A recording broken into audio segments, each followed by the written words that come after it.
1917 میں پرتگال میں ظاہر ہونے والی تسبیح والی نورانی بی بی کون تھی؟ پرتگال میں ظاہر ہونے والے معجزات عظمت فاطمہ الزہرا کی روشن دلیل۔ ویلسا نیوز کی خصوصی رپورٹ اعلیٰ حیدر کی زبانی۔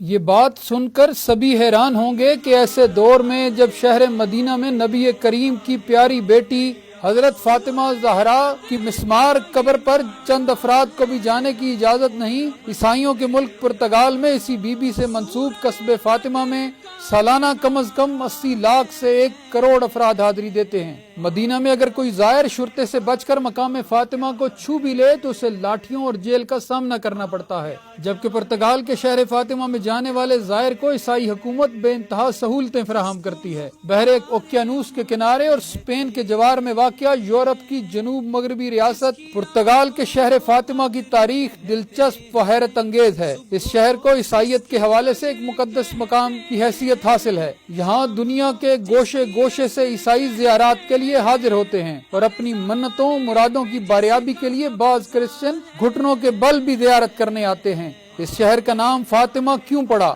اس حوالے سے مختلف قصے مشہور ہیں، لیکن جس واقعے نے اس قصبے کو عالمگیر شہرت دلائی وہ پہلی جنگ عظیم کے اختتامی دنوں میں چرواہوں کے خاندان سے تعلق رکھنے والے 3 بچوں فرانسسکو، جیکنٹا اور لوسیا کے ساتھ پیش آنے والے عجیب و غریب واقعات تھے۔ ان بچوں کو 13 مئی 1917 کو ایک نورانی خاتون کی زیارت نصیب ہوئی جس کا چہرہ سورج سے زیادہ روشن تھا۔ نورانی لبادے میں ملبوس بی بی کے سر پر جنتی تاج اور ہاتھوں میں تسبیح تھی۔ اس خاتون نے جنگ کے خاتمے کے لیے ان بچوں کو روزانہ تسبیح پڑھنے کی ہدایت کی اور بتایا کہ ہر ماہ اسی تاریخ کو دوبارہ زیارت کروائیں گی۔ وعدے کے عین مطابق 13 جون کو تسبیح والی بی بی نے بچوں کو دوبارہ زیارت کرائی اور انہیں بتایا کہ جیکنٹا اور فرانسسکو بہت جلد مر جائیں گے اور لوسیا کو طویل عمر عطا ہوگی۔ بی بی نے بچوں کو دوزخ اور جنت کے بارے میں آگاہ کیا اور گناہگاروں کی شفاعت کے لیے تسبیح کرنے کو کہا۔ شروع میں تو کسی نے بچوں کی باتوں کا یقین نہیں کیا، لیکن ہر ماہ بچوں کو زیارت کرانے اور مختلف سچی پیشگوئیاں کرنے کے سبب نورانی بی بی کی آمد کی خبریں علاقے میں عام ہونے لگی اور ہزاروں لوگ فاطمہ قصبے کی زیارت کو آنے لگے۔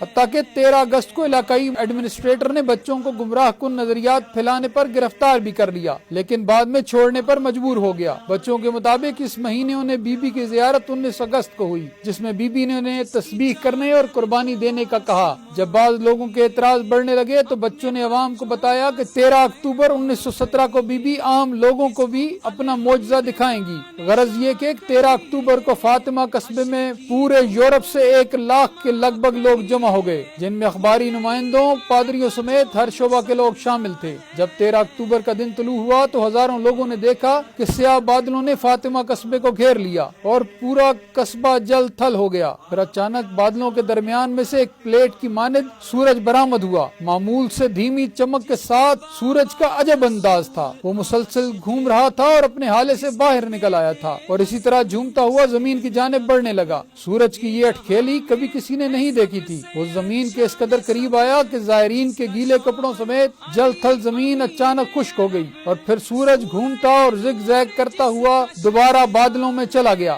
سورج کی یہ عجیب و غریب حرکت 10 منٹ تک جاری رہی۔ یہ واقعہ یورپ کی تاریخ میں سورج کے معجزے کے طور پر جانا جاتا ہے، جسے بلا مبالغہ ہزاروں افراد نے دیکھا اور اخباروں میں بھی چھاپا گیا۔ یہ بچوں کی تسبیح والی بی بی سے چھٹی اور آخری ملاقات تھی۔ اس کہانی کے مرکزی کردار گڈریوں میں سے 2 بچے جیکنٹا اور فرانسسکو تسبیح والی بی بی کی پیشگوئی کے مطابق اور 1919 اور 1920 میں وفات پا گئے۔ لوسیا نے 97 برس کی عمر میں 2002 میں وفات پائی۔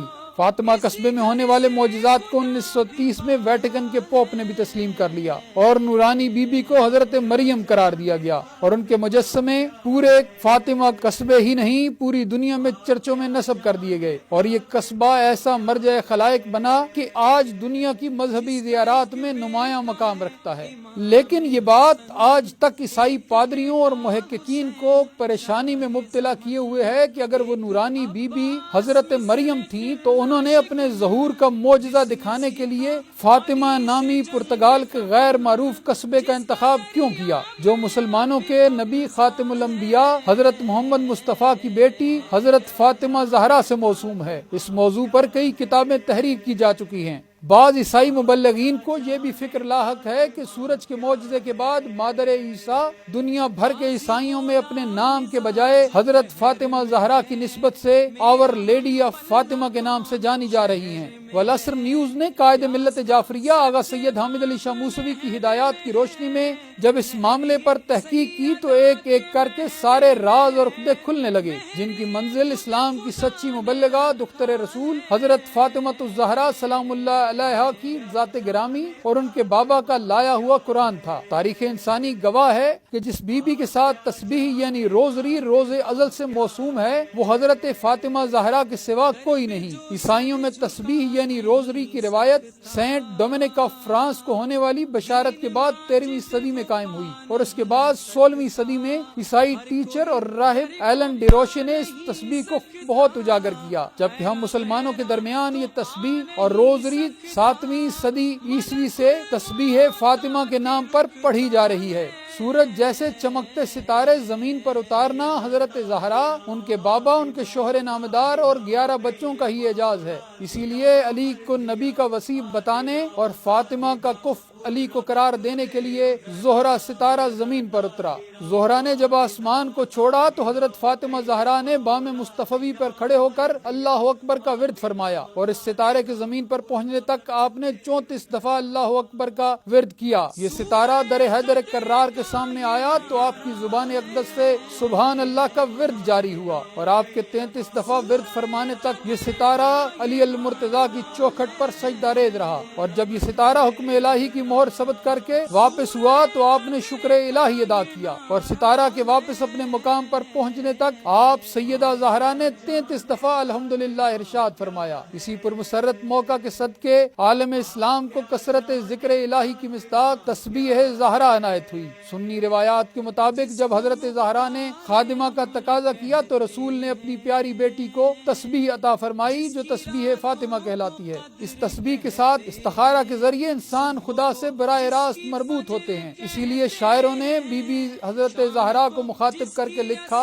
تیری تسبیح کے دانوں کا سہارا لے کر مشورہ لوگ مشیت سے کیا کرتے ہیں۔ فرزند رسول حضرت امام باقر علیہ السلام ارشاد فرماتے ہیں کہ خدا کی حمد و ثنا کے لیے تسبیح فاطمہ سے بڑھ کر کوئی عبادت نہیں۔ امام صادق علیہ السلام نے اپنے ایک صحابی سے کہا، اے ابو ہارون، ہم جس طرح اپنے بچوں کو نماز کی تعلیم دیتے ہیں اسی طرح تسبیح فاطمہ بھی سکھاتے ہیں، اس لیے تم بھی اپنے لیے تسبیح کو لازم کر لو، کیونکہ اگر تسبیح کو ہمیشہ نہیں پڑھا جائے گا تو برے انجام کا خطرہ ہمیشہ لاحق رہے گا۔ امام نے فرمایا، جو بھی نماز واجب کے بعد دائیں پیر کو بائیں پیر سے اٹھانے سے قبل تسبیح حضرت زہرا کو بجا لائے، خداوند تعالی اس کے گناہوں کو بخش دیتا ہے۔ جس روز عیسائی بچوں نے پہلی بار نورانی بی بی کو دیکھا وہ 13 مئی یعنی 22 رجب 1335 ہجری تھی۔ یہ دن صدیوں سے عید زہرا کے نام سے پہچانا جاتا ہے، اور جب چھٹی اور آخری بار نورانی بی بی نے معجزہ دکھایا وہ ماہ ذوالحجہ 1335 عید مباہلہ کا روز تھا۔ یہ وہی روز تھا جب نجران کے عیسائیوں نے اسلام لانے سے انکار کیا اور مباہلہ کرنا قبول کیا، تو نبی کریم نے قرآن کی سورہ آل عمران کی آیت 61 کے مطابق اپنے نفس کی جگہ علی ابن ابی طالب، بیٹوں کے مقام پر حسنین شریفین اور عورتوں کی جا پر اپنی پیاری بیٹی فاطمہ زہرا کو لے کر مباہلے کے میدان کی جانب بڑھے۔ جب عیسائیوں کے اسقف اعظم ابو حارثہ نے ان نورانی ہستیوں کو دیکھا تو پکار اٹھا، میں ایسے چہرے دیکھ رہا ہوں کہ اگر وہ خدا سے التجا کریں کہ پہاڑ کو اپنی جگہ سے اکھاڑ دے تو بے شک وہ اکھاڑ دیا جائے گا۔ اے عیسائیوں، ان سے مباہلہ نہ کرنا ورنہ ہلاک ہو جاؤ گے، حتیٰ کہ ایک عیسائی بھی روئے زمین پر باقی نہ رہے گا۔ غور طلب بات اتنی ہے کہ رسول خدا علی المرتضیٰ اور حسنین کو تو عیسائیوں نے کئی بار مسجد نبوی میں دیکھ رکھا تھا۔ ان 4 ہستیوں کے درمیان جو چھپا ہوا نور پہلی بار ان کے سامنے آ رہا تھا وہ حضرت فاطمہ زہرا کا تھا۔ نبی کی پیاری بیٹی حضرت فاطمہ کے نور کی جلالت نے عیسائیوں کے صاحبان نظر کو فوری فیصلہ کرنے پر مجبور کر دیا کہ اس بی بی کے بابا سے مباہلہ نہ کرنا ورنہ دنیا سے عیسائیت کا نام و نشان بھی مٹ جائے گا۔ عیسائی روایات کے مطابق آور لیڈی آف فاطمہ تسبیح کے ساتھ گناہ گاروں کی شفاعت کے لیے متفکر نظر آتی تھی۔ تمام شیعہ سنی روایات میں تاریخ میں جس بی بی کو شفاعت کا انمول حق دیا گیا وہ صرف حضرت فاطمہ زہرا ہیں۔ یہی بات سنی روایات سے بھی ثابت ہے۔ بخشش کا اختیار ہے جن کو بروز حشر ایک ماں ہے اور ایک ہے نانا حسین کا عیسائی روایات بتاتی ہیں کہ پرتگال میں ظاہر ہونے والی بی بی نے 19 اگست 1917 کے روز دعاؤں کے ساتھ عیسائیوں کو قربانی کا بھی درس دیا، جو سورہ کوثر کی آیت فصل لربک ونہر کی تفسیر ہے۔ یہ سورہ کوثر تمام شیعہ سنی روایات کے مطابق حضرت زہرا کی شان میں اتری۔ حضرت فاطمہ اپنے نور کی وجہ سے ہی زہرا کہلائیں۔ صادق آل محمد ارشاد فرماتے ہیں کہ خداوند عالم نے حضرت فاطمہ الزہرا کو اپنے نور کی عظمت سے خلق کیا۔ جب آپ کے نور کی ضیاء ارض و سما میں پھیلی تو ملائکہ کی آنکھیں خیرہ ہونے لگیں اور خدا کے حضور سر بسجود ہو کر کہنے لگے، اے پروردگار یہ نور کیسا ہے؟ ارشاد ربانی ہوا، یہ نور فاطمی میرے ہی نور کی عظمت سے پیدا ہوا ہے۔ عبداللہ ابن عباس روایت کرتے ہیں کہ پیغمبر اسلام نے فرمایا کہ جب اللہ رب العزت نے حضرت آدم و حوا کو پیدا کیا تو وہ دونوں جنت میں فخر کیا کرتے تھے۔ ایک روز انہوں نے جنت میں فخر کیا کہ حق تعالیٰ نے ہم سے بہتر کسی کو پیدا ہی نہیں کیا۔ اسی اثناء میں انہوں نے ایک مخدرہ کی صورت کو دیکھا کہ ان کے جمال سے نور چمک رہا ہے اور ان کے سر اقدس پر ایک تاج ہے، دونوں کانوں میں گوشوارے ہیں۔ تب انہوں نے بارگاہ احدیت میں عرض کی، پروردگارا یہ مخدرہ کون ہے؟ ارشاد ہوا کہ اے آدم و حوا، یہ بی بی حضرت فاطمہ ہیں جو محمد صلی اللہ علیہ وآلہ وسلم کی دختر نیک اختر ہیں، جو سردار اولاد آدم ہیں۔ پھر عرض کی کہ ان کے سر پر تاج کیسا ہے؟ ارشاد رب العزت ہوا کہ یہ ان کے شوہر علی بن ابی طالب ہیں اور یہ گوشوارے ان کے فرزندان حسن و حسین ہیں۔ اے آدم، فاطمہ اور پنجتن پاک کا نور تمہیں خلق کرنے سے 4 لاکھ سال پہلے سے موجود ہے۔ غور طلب بات ہے کہ جب فرشتے اور آدم و حوا نور زہرا کو اللہ کی جانب سے دی گئی معرفت کے بغیر نہ پہچان سکے تو کم سن بچے کیسے ادراک کر سکتے تھے؟ ہدایت، شفا اور شفاعت کی متلاشی عیسائیت سمیت ساری دنیا کو یہ سمجھنا ہوگا کہ خدا و مصطفیٰ کے نور والی بی بی حضرت فاطمہ زہرا ہیں۔ تسبیح سکھانے اور بتانے والی بی بی بھی حضرت فاطمہ زہرا ہیں۔ نبی کے دین تیری کشت ویراں پہ مثل ابر رواں ہے زہرا، بطول و مریم نے کیسی نسبت، جناب مریم کہاں کے زہرا، تو انبیاء سے بھی بڑھ گئی ہیں کہ اس کا بیٹا تو اس کے لختے جگر کا بے لوث مقتدی ہے۔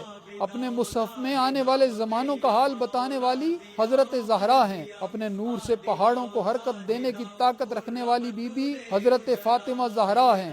اگر عیسائیت کے دعووں کو مان بھی لیا جائے کہ فاطمہ قصبے میں جلوہ دکھانے والی بی بی مریم تھی، تو پھر بھی انہیں یہ ماننا پڑے گا کہ حضرت مریم کا ایک ایک قدم، ان کے پیغامات، ان کے ظہور کا مقام اور دن سبھی نبی آخر الزمان کی پیاری بیٹی خاتون جنت فاطمہ زہرا کی عظمت اور ان کا سکھلایا ہوا پیغام بتا رہے تھے۔ گویا مادر عیسیٰ فاطمہ زہرا کے ہی ترانے اور قصائد پڑھ رہی تھی۔ مسلمان ہو یا عیسائی یا دنیا کا کوئی بھی ذی روح انسان، انہیں شفاعت، ہدایت اور نجات کے لیے حضرت فاطمہ زہرا کے در پر سر جھکانا اور ان کے پیغام پر عمل کرنا ہوگا۔ مسلمان بھی موسوی فقیر کا یہ قول یاد کر لیں کہ جب تک وہ حضرت فاطمہ زہرا اور ان کی اولاد کے مٹائے گئے آثار بحال نہیں کرتے، مسائل کے گرداب اور ذلت کے پاتال سے کبھی نہیں نکل سکتے۔ پرتگال میں ظاہر ہونے والے معجزات بتلا رہے ہیں کہ جب عام ہوگا دہر میں عرفان فاطمہ، کلمہ پڑھے گی عظمت انسان بطول کا، اخلاق کے اصول پر ایسا عمل کیا، ہر قوم پر ہے آج بھی احسان بطول کا۔ آپ کیا جانے فاطمہ کیا ہے۔